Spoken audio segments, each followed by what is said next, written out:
ہم نے تم کو تخلیق کیا، تمہیں بنایا اور پھر تمہاری اچھی صورت دی. ثم قلنا للملائکۃ اسجدوا لآدم، پھر ہم نے فرشتوں سے کہا کہ آدم کو سجدہ کرو. فسجدوا الا ابلیس لم یکن من الساجدین، سارے فرشتوں نے سجدہ کیا سوائے ابلیس کے، وہ سجدہ نہیں کیا. آدم علیہ السلام کو فرشتوں کے لیے مسجود بنایا گیا، یعنی ان کے سامنے سجدہ کرایا گیا. در حقیقت وہ آدم علیہ السلام کا سجدہ نہیں تھا. یہاں پر بعض لوگ اس سجدے کو لے کر گمراہی پھیلاتے ہیں، جو ڈھکوسلے صوفی بنتے ہیں، ایسے پیر لوگ جو اپنے لیے سجدے کو جائز قرار دیتے ہیں، اور ان کے مرید ان کو سجدہ بھی کرتے ہیں، اور دلیل میں یہ آیت پیش کرتے ہیں کہ جب آدم علیہ السلام کو اللہ نے فرشتوں کو حکم دیا تھا اللہ تعالیٰ نے کہ آدم کو سجدہ کرو، تو وہ جو سجدہ کیا فرشتوں نے، وہ آدم علیہ السلام کی نورانیت، ان کی روحانیت کو سجدہ کیا، اور ہم بھی اپنے پیر صاحب کو اسی طرح کا سجدہ کرتے ہیں. پہلے تو یہ بات میں آپ کو بتا دوں کہ وہ آدم علیہ السلام کے لیے سجدہ عبادت کا سجدہ نہیں تھا، وہ تعظیم کا سجدہ تھا.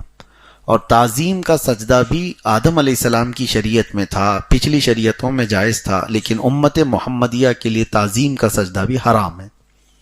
ہم تعظیم کے لیے بھی کسی کا سجدہ نہیں کرتے. عبادت کا سجدہ کرو گے تو شرک ہے، عبادت کی غرض سے اگر سجدہ کیا تو شرک ہے. مزارات پر ہو، کہیں پر بھی ہو، آپ سجدہ کر رہے ہیں، چاہے آپ کی نیت کچھ بھی ہو. آپ اگر یہ کہیں گے کہ نہیں میں عبادت کا سجدہ نہیں کر رہا، یہ مزار پاک کی تعظیم کے لیے سجدہ کر رہا ہوں، تب بھی وہ گناہ حرام ہے. امت محمدیہ کے لیے تعظیم کا سجدہ بھی جائز نہیں. تو جو لوگ اس آیت کے ذریعے سے اس کو حلال بناتے ہیں، تو کیا وہ شریعت آدم پر عمل کر رہے ہیں یا شریعت مصطفیٰ پر عمل کر رہے ہیں؟ آج کس کی شریعت لاگو ہے؟ رسول پاک صلی اللہ تعالی علیہ وسلم. اگر پچھلی شریعتوں کی بات کریں گے، آدم علیہ السلام کی شریعت میں سجدہ تعظیمی جائز تھا، تو میں ان سے کہتا ہوں وہاں بھائی بہن کا نکاح بھی جائز تھا. تو کیا پیر صاحب اپنی بہن سے نکاح کر لیں گے؟ نہیں کریں گے. تو یہاں سجدہ کرانے کے لیے اس آیت کا جو حوالہ لیا جاتا ہے وہ غلط ہے. اس چیز کو میں آپ کے سامنے بھی رکھ رہا ہوں. خاص طور پر سنیوں پر ایک بڑا الزام یہ رہتا ہے کہ سنی لوگ مزارات پر سجدہ کرتے ہیں. سجدہ تو دور کی بات ہے، آپ کے لیے قریب وہاں پر جھکنا بھی جائز نہیں، رکوع کی حد تک جھکنے کی بھی اجازت نہیں. بعض لوگ ان تمام چیزوں کو، اب دیکھیں کچھ ایسی بھی باتیں ہیں، مثال کے طور پر آپ اپنی ماں کے قدم چوم رہے ہیں، اپنے باپ کے قدم چوم رہے ہیں، یہ مستحسن ہے، جائز امر ہے. لیکن چومنے کے وقت یا چھونے کے وقت جھکنا تو پایا جاتا ہے. ایسا تو نہیں کہ ماں سے کہیں گے ٹانگ اٹھاؤ اور میں چوموں گا. ماں جیسے بیٹھی ہو تو آپ چومنے کے لیے جھک گئے، تو دوسرے نے اس کو سجدہ قرار دے دیا، جبکہ وہ سجدہ نہیں ہے. نہ ہی وہاں پر وہ رکوع کر رہا ہے اپنی ماں کو، نہ ہی وہ سجدہ کر رہا ہے، وہ چومنے کی غرض سے. اسی طرح سے اگر ہم نے مزار مبارکہ کی متصل چادر کو چومنے کے لیے اپنے آپ کو جھکا لیا ہے، تو یہ نہ سجدہ ہے نہ یہ رکوع ہے. ہمارا مقصد وہاں کچھ اور ہے. ہم کسی متبرک چیز کو اگر بوسہ دے رہے ہیں، تو اس بوسہ دینے کے لیے اگر جھکنا پایا گیا ہے، مثال کے طور پر کسی بڑے عالم دین کے لیے آپ جب ہاتھ کا بوسہ لینا چاہتے ہیں تو کیسے بوسہ لیں گے؟ جھک کر کے بوسہ لیں گے. دوسرا دیکھنے والا یہ کہے گا کہ اس نے تو ان کو رکوع کر دیا، اس نے پیر صاحب کے سامنے رکوع کر دیا. جھکنا تو پایا جاتا ہے، جبکہ ہاتھ کا چومنا یہ صحابہ اکرام سے ثابت ہے. حضرت عبداللہ ابن عباس رضی اللہ تعالیٰ عنہ، حضرت ابی بن کعب رضی اللہ تعالیٰ عنہ، ان صحابہ اکرام کے معمولات میں سے یہ حدیث میں موجود ہے کہ انہوں نے، صحابہ اکرام نے دست بوسی کی ہے، ہاتھ کو چوما ہے. تو یہ کسی کے دست بوسی کرنا، مصافحے کے بعد ہاتھ چومنے کے لیے اگر جھکنا پایا گیا تو یہ کیا ہے؟ رکوع ہے؟ رکوع نہیں. ہاں اگر یوں ہی کوئی آ رہا ہے اس کی تعظیم میں آپ جھک گئے، یہ رکوع کی حد تک جھکنا اس طرح سے، یہ ناجائز و حرام ہے. جیسے بادشاہوں کے آنے کے وقت ان کے وزراء جھک جایا کرتے ہیں، اس طرح کا جھکنا جائز نہیں ہے شریعت محمدیہ میں. ہاں آپ ہاتھ چومنے کے لیے جو جھک رہے ہیں تو وہاں رکوع مقصد نہیں ہے، بلکہ آپ دست بوسی کر رہے ہیں، ہاتھ کو چومنا چاہ رہے ہیں. اسی طرح ماں کے قدموں کے لیے ہوا یا باپ کے قدموں کے لیے، یا پھر کسی مزار مبارکہ سے متصل کسی چادر کو آپ چوم رہے ہیں، تو اس کا مطلب یہ نہیں ہے کہ وہ رکوع کر رہے ہیں یا پھر سجدہ کر رہے ہیں. کچھ جاہلوں نے ان تمام چیزوں کو بھی پھیلایا ہے ہمارے خلاف، سنیوں کے خلاف، کہ یہ مزاروں کو سجدہ کرتے ہیں یا مزاروں کی رکوع کرتے ہیں، جبکہ انہیں دیکھنا چاہیے یا صاحب معاملہ سے پوچھنا چاہیے. ہم تو ان مزارات مبارکہ کو سجدہ تو دور کی بات ہے، اعلیٰ حضرت فاضل بریلوی رضی اللہ تعالیٰ عنہ فرماتے ہیں مزار مبارک کسی بھی ولی کے پاس جاؤ تو 4 قدم دور رہو. ادب یہ ہے، ادب یہ ہے. بہرحال تو آدم علیہ السلام کے لیے جو سجدہ کیا گیا تھا وہ سجدہ تعظیمی تھا جو فرشتوں سے کرایا گیا. اب آپ کو میں بتاؤں، تفسیر میں ہے کہ نماز میں ہمارے جو 2 سجدے ہیں، انہی فرشتوں کے سجدے کو لے کر کے نماز میں ہر رکعت میں 2 سجدے کیے گئے. اب آپ کو ایک تصور بھی ہونا چاہیے جب آپ نماز پڑھ رہے ہوں، 2 سجدے کیوں ہیں آپ کے؟ 2 سجدے کیوں ہیں؟ ہر رکعت میں 2 سجدے ہیں، ایک پہلا سجدہ پھر دوسرا سجدہ. ہوا یہ کہ آدم علیہ السلام کو سجدہ کرنے کا جیسی حکم دیا فرشتوں کو تو سارے فرشتے سجدے میں گئے. وہ تقریباً 500 سال کا سجدہ تھا، ایک سجدہ. یہ تو حکم کے اوپر تھا، اللہ نے حکم فرمایا تو سب سجدے میں گر گئے. پھر جب ان کو اٹھنے کا حکم دیا گیا، فرشتے اٹھے تو انہوں نے دیکھا کہ ابلیس لعین کھڑا ہوا ہے، اس نے نافرمانی کی ہے، سجدہ کیا ہی نہیں. تو فرشتے واپس شکرانے پر سجدے میں چلے گئے کہ اللہ تو ہمیں اس گمراہ میں سے نہیں بنایا جس نے اکڑ دکھائی. تو ابلیس لعین سے پناہ مانگتے ہوئے فرشتے دوسرے سجدے میں گر گئے، اور یہ بھی اتنا ہی لمبا سجدہ تھا. تو پہلا سجدہ یہ عبودیت کے طور پر اللہ تعالیٰ کے حکم پر تھا، اور دوسرا سجدہ فرشتوں نے یہ دیکھ کر کے کہ ابلیس لعین انکار کر کے کھڑا ہے، ہم ان میں سے نہیں ہیں، دوبارہ پھر سے سجدے میں گر گئے. اس لیے ان فرشتوں کے یہ جو 2 سجدے تھے، امت محمدیہ کو ہر رکعت میں 2 سجدے دیے گئے. پہلا سجدہ آپ اللہ کے حکم کے مطابق اس کی بارگاہ میں عبودیت کے طور پر جھک جائیں، اور پھر اٹھ کر کے دوسری مرتبہ سجدے میں جائیں تو یہ تصور کر کے جائیں کہ اللہ تو سر اٹھانے والے یا اکڑنے والوں میں مجھے نہیں رکھا، میں پھر سجدہ کر رہا ہوں، پھر سے سجدہ کر رہا ہوں. اور سجدہ کیا ہے؟ کیونکہ یہاں سجدے کا ذکر آیا ہے تو میں تھوڑا سا سجدے پہ بات کر لوں، کیونکہ اس میں پورا یہ جو واقعہ ہے وہ سجدے کے ارد گرد ہی گھوم رہا ہے. سجدہ کیا ہے؟ وضع الجبہۃ والانف علی الارض. صحیح طریقہ یہ ہے اپنی پیشانی اور ناک کو زمین پر ٹکا دینا. اس کو کیا کہتے ہیں؟ سجدہ. اب سمجھ کے چلیے آپ لوگ، بہت سارے لوگ پیشانی تو لگاتے ہیں، ناک اٹھا دیتے ہیں، یا کچھ ناک لگائیں پیشانی اٹھا دیے. کچھ لوگ یہ بھی سوچتے ہیں کہ پیشانی کہیں گندی نہ ہو جائے، اس لیے وہ ہلکے طور پر لگاتے ہیں. یہاں تک کہ کہا گیا، فقہاء کرام نے فرمایا، جب تک اس کا سر اور اس کی ناک پوری طرح سے نہ دب جائے تب تک اس کا پورا سجدہ نہیں ہے. یہ صرف اور صرف اوپر سے ٹچ کرنے کا فارمیلٹی کا نام نہیں ہے. اسی لیے اب یہ مسجدوں میں بھی میں اکثر دیکھتا ہوں 4 مصلے لا کر کے گدیلے ٹائپ کے لا کر کے رکھتے ہیں، اس پہ سجدہ صحیح سے ہوتا نہیں.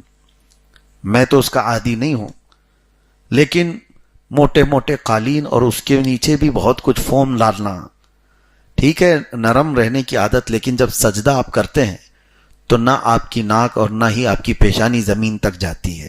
اسی لیے گدے پر نماز پڑھنے کو منع کیا گیا. گدا جو ہوگا اس سے آپ سجدہ کریں گے تو زمین آپ کی لگتی نہیں. ہاں اب اس کی صورت یہ ہے، قالین تو ہے اب مسجدوں میں. اب میری بات کو لے کر سارے مسجدوں کے خلاف نہ پھیلائیں کہ قالین کے خلاف ہی بولے. عنقریب ہم بھی یہاں لانے والے ہیں، قالین تو یہاں پہ بھی آئے گی انشاءاللہ العزیز. لیکن طریقہ یہ ہے کہ آپ اپنی پوری طاقت سر کے ساتھ لگاؤ، جہاں تک آپ کا سر جاتا ہے، جہاں تک آپ کی ناک ٹک جاتی ہے تب تک آپ کو اس پر زور دینا ہوگا. جہاں جا کر کے ہماری ناک اور پیشانی رک گئی تو سمجھ لیں کہ ہم کو زمین سے متصل قرار دیا گیا، زمین اس کو لگ گئی ہے. بغیر زمین کو لگائے سجدہ حرام ہے. اسی طرح سے بعض لوگوں کو یہ بھی دیکھا گیا کہ وہ جیسے مکہ مکرمہ میں کچھ مشرکین مذاق اڑانے کے لیے انہوں نے یہ کیا تھا کہ مٹی اٹھا کر کے انہوں نے یوں لگا لیا بیٹھے بیٹھے، کہا میں ہم بھی سجدہ کر لیے. کسی چیز کو زمین کی اس طرح سے اٹھا کر کے لگا کر کے پیشانی پر کہا کہ ہم بھی سجدہ کر لیے. نہیں، سجدہ جھکنا پایا جانا چاہیے. جب آپ کا سر جھکنا نہیں پایا جائے گا تب وہ سجدہ نہیں. اب یہاں کچھ ایکسیپشنز بھی ہیں. بیمار لوگ جو بیٹھ کے سجدہ کرتے ہیں تو اس میں اگر آپ یہ پوچھیں کہ ان کی ناک اور پیشانی تو لگتی نہیں، کرسی پر بیٹھنے والوں کی وہ تو تھوڑا سا اس طرح سے جھکتے ہیں، تو یہاں پر جو سجدہ ہے ان کا مستثنا ہے، یعنی ایکسیپشن ہے ان کی بیماری کے لیے یا عذر کی وجہ سے، کسی بھی عذر کی وجہ سے. تو سجدے کی وہ دوسری کیفیت ہے. جیسے وضو کے لیے پانی نہ ملے تو کیا کرنا ہے؟ تیمم کرنا ہے. تو اس میں یہ نہیں پوچھ سکتا آدمی کہ مٹی سے کلی کیسے کرے گا، مٹی سے ناک میں پانی کیسے چڑھائے گا. وہ ساری چیزیں اس کی ہٹ جاتی ہیں. تیمم میں صرف دو ہی چیزیں رہ جاتی ہیں، ایک مسح کرنا ہے چہرے کا اور دوسرا مسح کرنا ہے ہاتھوں کا. نہ ہی مٹی لے کے مسح کرنا ہے، نہ ہی مٹی سے کلی کرنا ہے. تو ساری چیزیں ہٹ گئیں. تو وضو کا قائم مقام تیمم ہو گیا. اسی طرح سجدہ جو زمین پر ہم کرتے ہیں اس کا قائم مقام، اس کا بدل جب بیٹھ کر کے معذور کر رہا ہے تو اس کا سر جھکانا ہی سجدہ ہے. اور اگر کوئی بیٹھ کے بھی پڑھنے کے قابل نہیں ہے، سو کر کے رہنے والا ہے بستر پر، تو وہ سجدہ کیسے کرے؟ اس کے لیے بھی شریعت طاہرہ نے فرمایا کہ وہ اشاروں سے سجدہ کرے. وہ اپنی آنکھوں کو نیچے تک جھکائے اور اتنی دیر وہ تسبیح پڑھے، پھر آنکھوں کو اٹھائے، یہ اس کا سجدہ ہے.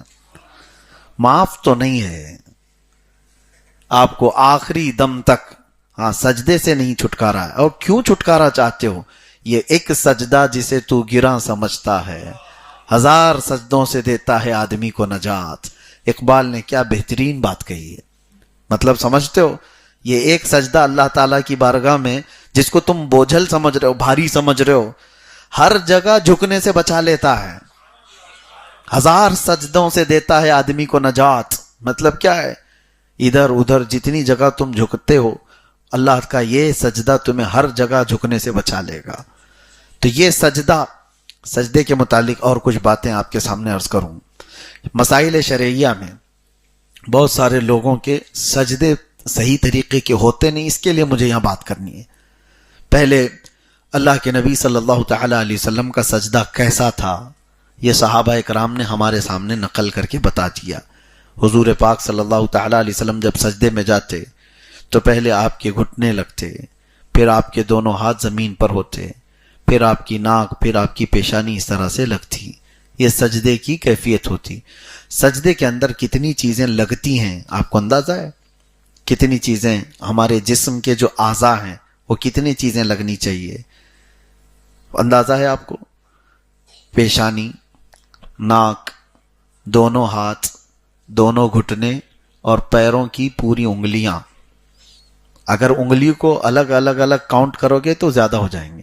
20 انگلیاں ہی ہو گئی، 2 گھٹنے ہو گئے، پھر ناک اور پیشانی. یہ اعضاء جسم کے جب بندے کے زمین پر لگتے ہیں تب وہ پورا سجدہ قرار دیتا ہے. بہرحال اللہ تبارک و تعالی ہمیں اس سجدے کی لذت عطا فرمائے جو رسول پاک صلی اللہ علیہ وسلم نے فرمایا کہ بے شک بندہ اللہ سے سب سے زیادہ قریب سجدے کی حالت میں ہوتا ہے. سجدے کی حالت میں اللہ تعالیٰ سے بندہ سب سے زیادہ قریب ہوتا ہے. اسی لیے مناجات کرنے والے، دعائیں کرنے والے صوفیہ اکرام وہ سجدے میں دعائیں کرتے تھے، کیونکہ بندہ زیادہ سجدے میں قریب ہوتا ہے. اور یہ ایک سجدے ہی کی تو بات ہے. سیدہ کائنات فاطمۃ الزہرا رضی اللہ تعالیٰ عنہا رات کو سجدے میں چلی جاتی تو فجر کی اذان ہو جاتی تھی، اور پھر وہ سر اٹھاتی تو یہ کہتی کہ اللہ تیری راتیں کتنی چھوٹی ہیں کہ میرا سجدہ پورا نہیں ہوتا. سجدے کے سلسلے میں آپ جتنی تحقیقات سنیں گے. اللہ کے نبی صلی اللہ تعالیٰ علیہ وسلم مدینہ طیبہ سے اچانک ایک دن نکل پڑے اور کسی کو نظر نہیں آئے. صحابہ اکرام ڈھونڈتے رہے اور پھر بے چینی اتنی پھیل گئی کہ صحابہ حضور صلی اللہ تعالیٰ علیہ وسلم کو تلاشتے تلاشتے ہر طرح سے بے قرار ہو گئے. حضرت ابوبکر صدیق رضی اللہ تعالیٰ عنہ مدینے کے باہر ایک پہاڑ کے قریب سے گزر رہے تھے. ایک چرواہے سے آپ نے پوچھا بکریوں کے چرانے والے سے کہ کیا اللہ کے رسول صلی اللہ تعالی علیہ وسلم کو تو نے یہاں پر دیکھا کہیں؟ اس چرواہے نے کیا کہا؟ اس نے کہا مجھے تو نہیں معلوم اللہ کے رسول کون ہیں، لیکن اتنی بات ہے کہ اس پہاڑ کے غار میں ایک شخص کوئی زمین پر سر رکھ کر کے اتنا رو رہا ہے کہ اس کے رونے سے میری بکریوں نے کھانا چھوڑ دیا ہے، اس کے رونے کی، اس کے آہ و زاری کی آواز سے میری بکریوں نے چارہ کھانا چھوڑ دیا ہے۔ تو حضرت ابو بکر صدیق رضی اللہ تعالیٰ عنہ سمجھ گئے کہ یہ سوائے رسول اللہ کے کوئی نہیں۔ جب وہ قریب آئے تو حضور صلی اللہ علیہ وسلم کو سجدے کی حالت میں دیکھا، اور اس وقت بھی میرے آقا صلی اللہ تعالیٰ علیہ وسلم زار و قطار رو رہے تھے، تو اپنی امت کے لیے وہ بھی ایک سجدہ ہے۔ اللہ کیا جہنم اب بھی نہ سرد ہوگا، رو رو کے مصطفیٰ نے دریا بہا دیے، حضور کا وہ سجدہ۔ اور یہ بھی میں آپ کو بتاؤں، حضور پاک صلی اللہ تعالیٰ علیہ وسلم دنیا میں آئے تھے تو سیدہ کائنات بی بی آمنہ رضی اللہ تعالیٰ عنہ بیان کرتی ہیں کہ وہ منظر کیسا تھا جب 3 دایاں آئی تھیں، حضرت بی بی آسیہ، حضرت مریم، حضرت حوا، اور اس کے بعد اچانک ان کے چہرے پر ایک نور کی شعاع چمکی، پلک جھپکتے ہی حضور صلی اللہ تعالیٰ علیہ وسلم پیدا ہوئے۔ حضرت آمنہ وہ پیدائش کی کیفیت بتاتی ہیں کہ میں نے اپنے بیٹے کو دیکھا جب وہ پیدا ہوئے تو سجدے کی حالت میں تھے، حضور تشریف لائے تھے دنیا میں تو سجدے کی حالت میں دیکھا حضرت بی بی آمنہ نے، نہ کوئی آلائش، نہ کوئی ناپاکی، جسم کے اوپر کوئی میل نہیں، ایسا غسل دیے ہوئے آئے۔ تو سجدہ جو ہے ہر جگہ آپ کو بلندی پر لے جانے والا۔ اور میرے آقا صلی اللہ تعالیٰ علیہ وسلم کی ایک حدیث یہ بھی سن لو کہ حضور پاک صلی اللہ تعالیٰ علیہ وسلم نے ارشاد فرمایا من رکع فجل من رکع فجل، جو اللہ کی بارگاہ میں جھک گیا وہ اتنا ہی بزرگ بنا دیا جائے گا۔ تم جھک کر کے دیکھو، یہاں سے جو اکڑ گیا ہے وہ ذلیل ہی ہوتا رہے گا۔ ومن رفع فذل، اور جو اٹھا دیا اپنا سر، نہیں جھکنا چاہتا ہے، وہ ذلیل ہی ہوتا رہے گا۔ اولیاء کاملین سب کے سجدوں کے متعلق اگر آپ دیکھیں گے، اللہ اکبر، صحابہ کرام رضوان اللہ تعالی علیہم اجمعین کے۔ اب یہاں پر سجدے کی بات آئی، یہ فضیلت صرف ہم نہیں بتاتے، دوسرے فرقے والے بھی بتاتے ہیں۔ اب وہاں ہوتا کیا ہے، اللہ نے قرآن میں فرمایا ہے سیماہم فی وجوہہم من اثر السجود۔ رسول اللہ صلی اللہ تعالی علیہ وسلم کے جو صحابہ ہیں اور جو متقی پرہیزگار جنتی لوگ ہیں، ان کی نشانی اللہ نے قرآن میں بیان کی۔ جنتیوں کی نشانی بتاؤں، اللہ فرماتا ہے، اور اسی کو وہ جماعت والے یوں بتاتے ہیں کہ ان کی پیشانیوں پر سجدے کا نشان ہوگا، ان کی پیشانیوں پر سجدے کے نشان ہوں گے، اس لیے وہ شامی کباب بنا لیتے ہیں گھس گھس کے۔ اور سنی بھی تو نماز پڑھتے ہیں، ہم بھی برسوں سے بچپن سے نماز تو چھوڑتے نہیں، لیکن ہمارے نہیں آتے، اور کچھ کے بہت کالے کالے دبے آ جاتے ہیں۔ اس کی وہ فضیلت بیان کرتے ہیں کہ یہ اللہ نے قرآن میں فرمایا جنتیوں کی نشانی ہے، پیشانی پر جو سجدے کے نشان ہونے چاہیے، اس کو ہٹانا نہیں ہے، صاف نہیں کرنا ہے، سمجھ کی خطا ہے۔ اللہ کیا فرما رہا ہے، سیماہم فی وجوہہم، وجہ لفظ ہے عربی میں، اور جبہہ یہ ایک لفظ ہے۔ اللہ نے یہ نہیں فرمایا کہ ان کی پیشانیوں میں سجدے کے نشان ہوں گے، اللہ فرماتا ہے ان کے چہروں پر سجدے کے نشان ہوں گے۔ ارے چہرہ الگ ہے، پیشانی الگ ہے، چہروں پر سجدے کے نشان کیسے ہوتے ہیں کہ چہرہ دیکھ کر کے ہی سمجھ میں آ جائے گا کہ نورانی سا چہرہ ہے۔ ہاں الحمدللہ وہ دور سے سنیوں کے ہی دکھتے ہیں، پہچانے جاتے ہیں، سجدوں کے نشان چہرے پر ہوتے ہیں۔ قرآن پاک میں اللہ نے جو فرمایا اس کا مطلب یہ ہے کہ اس کے چہرے کی رونق بڑھ جاتی ہے، اس کے چہرے کی چمک، اس کی جاذبیت بڑھ جاتی ہے۔ یہ نہیں کہ کالا دھبا بڑھتا ہے، وہ دھبے کی بات نہیں ہے۔ وجوہہم، اللہ نے فرمایا ان کے چہروں پر سجدوں کے نشان ہوں گے، پیشانیوں کا نہیں ہے۔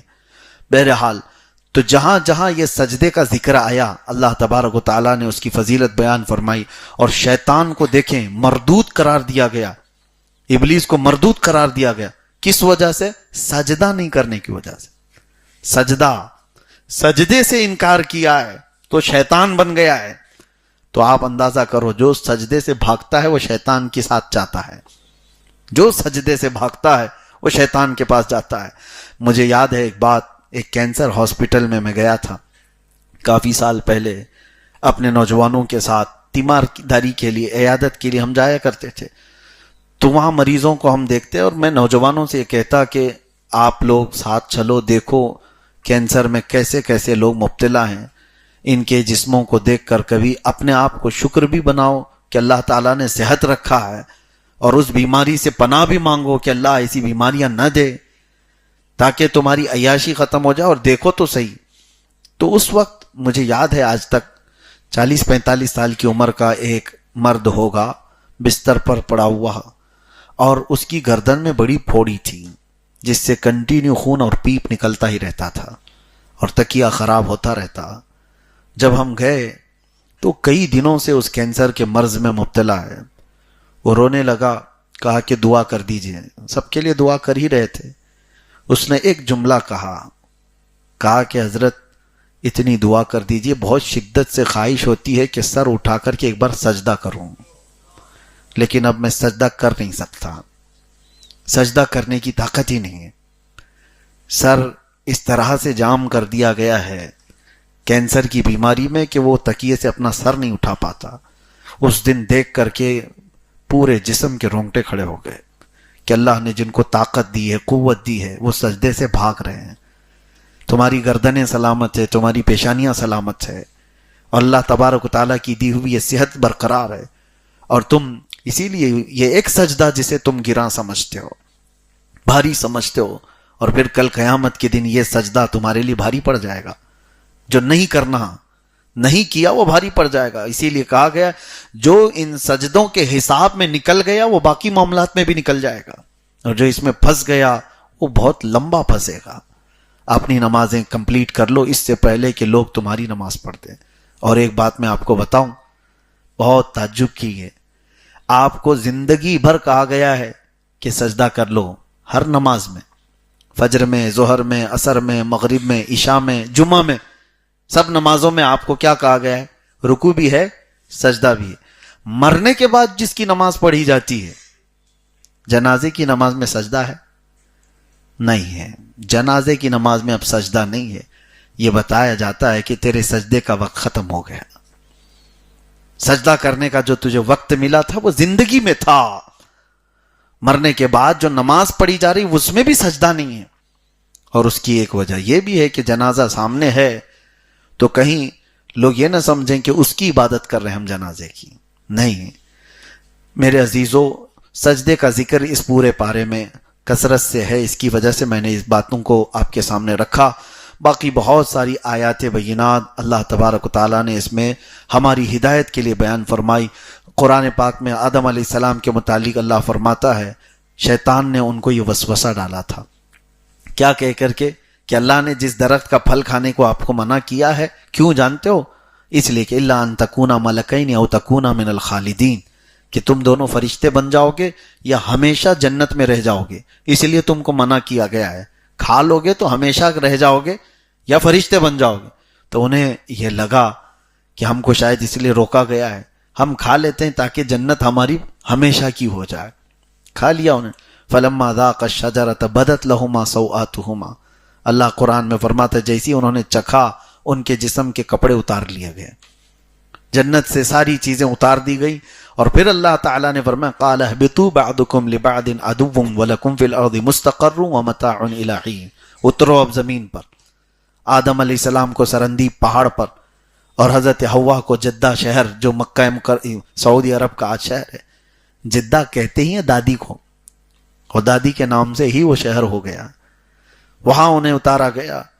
اور یہ کہا اللہ تعالیٰ نے کہ تم آپس میں اب سب دشمن ہو، ایک مقررہ وقت تک تمہیں زمین پر رہنا ہے، اس کے بعد پھر تمہیں لوٹنا ہے۔ قال فیہا تحیون وفیہا تموتون ومنہا تخرجون، یہ تین باتیں اللہ فرماتا ہے اسی میں تم کو اب زندہ رہنا ہے۔ کس پر؟ زمین پر، اور اسی پر تم کو مرنا ہے، اور اسی سے ہم تم کو دوبارہ اٹھائیں گے۔ اسی لیے ہم جب کسی کو دفن کرتے ہیں تو کیا پڑھتے ہیں؟ منہا خلقناکم وفیہا نعیدکم ومنہا نخرجکم تارۃ اخری، اسی زمین سے ہم نے تم کو پیدا کیا، اسی میں ہم تم کو لوٹائیں گے، اور اسی سے ہم تم کو دوبارہ اٹھائیں گے۔ یہ تین یہ آیتوں کے جو تین حصے ہیں، اس کا مطلب یہی ہے۔ اور اسی مٹی کے ذریعے سے آپ کو یہ فرمایا گیا ہے کہ تم اس مٹی میں رہو، اسی میں یعنی تمہاری موت ہوگی اور اسی سے تم اٹھائے جاؤ گے۔ اللہ تبارک و تعالیٰ کہنے سننے سے زیادہ عمل کی توفیق عطا فرمائے۔ اور 9ویں پارے کی جو آیات بینات ہم نے تلاوت کی، اس میں سیدنا موسیٰ کلیم اللہ علیہ الصلاۃ والتسلیم کی قوم پر جو عذابات آئے تھے ان کا ذکر ہے، کیسے سخت عذابات آئے تھے۔ فَأَرْسَلْنَا عَلَيْهِمُ الطُّوفَانَ وَالْجَرَادَ وَالْقُمَّلَ وَالضَّفَادِعَ وَالدَّمَ آیَاتٍ مُفَصَّلَاتٍ۔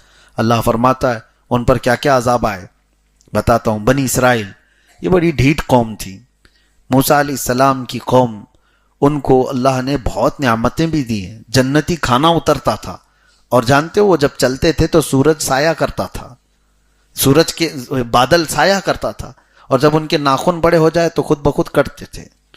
نیت کر کے رات کو سو جائیں تو ان کے ناخن کٹ گئے، بال برابر ہو گئے، نہ کسی سیلون میں جانے کا ہے، کچھ بھی نہیں، کپڑے ان کے خود بخود دھو دیے جاتے تھے، کوئی کام نہیں، اور جنت سے کھانا اترتا تھا۔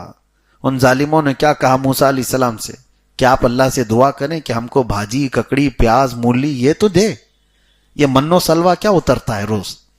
جنتی کھانے کو ان لوگوں نے چھوڑ کر کے یہ کہا کہ ہم کو بھاجی، ککڑی، مولی اور پیاز یہ جو زمین سے آتی ہے وہ والی دے۔ اللہ تبارک و تعالیٰ فرماتا ہے تم اعلیٰ کو چھوڑ کر ادنا کی طرف چلے گئے، اور جو عذابات ان کو آئے تھے اللہ فرماتا ہے فَأَرْسَلْنَا عَلَيْهِمُ الطُّوفَانَ، پہلے ان پر طوفان آیا، والجراد، ٹڈیوں کا عذاب آیا۔ ٹڈی جانتے ہیں آپ کیا بولتے ہیں اس کو؟ چڈے، یہ جو اڑتے ہیں، اس کا بھی عذاب آیا تھا، ایسا اتنا زیادہ کہ ان کے گھروں میں، ان کے کپڑوں میں، ان کے کھانوں میں، ہر جگہ پر وہ سانس تک نہیں لے پاتے تھے، سانس لے تو چڈے باہر اندر چلے جائیں۔ والقمل، اس سے توبہ کیا انہوں نے اللہ کی بارگاہ میں تو اللہ تعالیٰ نے وہ عذاب ہٹا دیا، پھر وہی نافرمانی کی تو اللہ تعالیٰ نے جوؤں کا عذاب بھیجا تھا۔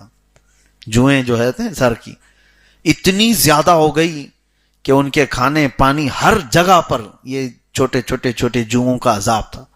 پھر وہ توبہ کیے، اللہ نے وہ عذاب ہٹا دیا۔ پھر مینڈکوں کا عذاب آیا، مینڈک ہر جگہ پھیل گئے، اس سے انہوں نے توبہ کیا، پھر اللہ نے وہ عذاب ہٹایا۔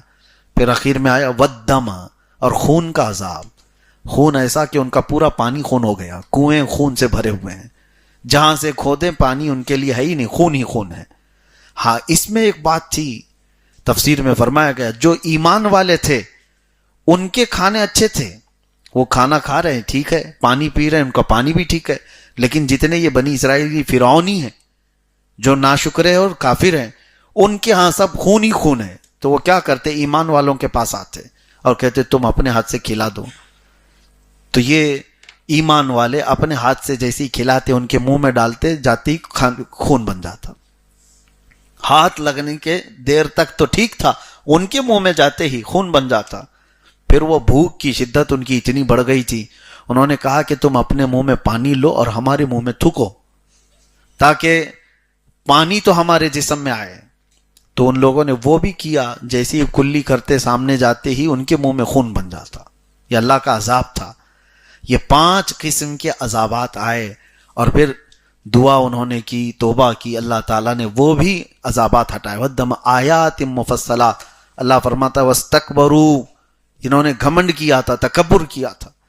لیکن شکر کرو میرے عزیزو، کل ہی ہم اسی پارے میں 9ویں پارے میں ایک آیت پڑھیں گے، وَمَا كَانَ اللَّهُ لِيُعَذِّبَهُمْ وَأَنْتَ فِيهِمْ، اللہ اب ویسے عذاب تم کو نہیں دے گا۔ اللہ کیا فرما رہا ہے؟ ویسے عذابات اللہ تعالیٰ اب تمہیں نہیں دے گا، اس لیے کہ تمہارے درمیان میرا محبوب آرام کر رہا ہے، تمہارے درمیان میرا محبوب آرام فرما رہا ہے۔ حضور کی برکت ہے کہ نہ اب مینڈکوں کا عذاب آئے گا، نہ جوؤں کا عذاب، نہ یہ خون کا عذاب۔ ہاں کچھ عذابات تو آتے رہیں گے لیکن ایسے عذابات نہیں۔ پہلے تو بندر بنا دیے جاتے، خنزیر بنا دیے جاتے، زمین پھٹ جاتی، لوگ دھس جاتے، آسمان سے نوکیلے پتھر گرتے، یہ بڑے بڑے جو عذابات تھے، اللہ نے فرمایا خسف اور مسخ کے عذابات کو میں نے امت محمدیہ سے ہٹا دیا۔ گناہ ہے آج بھی ویسے، لیکن عذابات ویسے نہیں۔ یہ برکت ہے میرے مصطفیٰ کریم کی، لیکن یہ برکت صرف مسلمانوں کے لیے نہیں، سارے جتنے جی رہے ہیں کفار و مشرکین بھی میرے آقا کے فیض اٹھا رہے ہیں، ان پر بھی تو عذاب نہیں آ رہا ہے۔ یہ حضور کی رحمت ہے جو ان پر بھی عذاب نہیں آ رہا ہے. اللہ تبارک و تعالی میرے آقا کے قدموں میں اسی طرح رحمت والی زندگی عطا فرمائے. وآخر دعوانا ان الحمد للہ رب العالمین. السلام علیکم.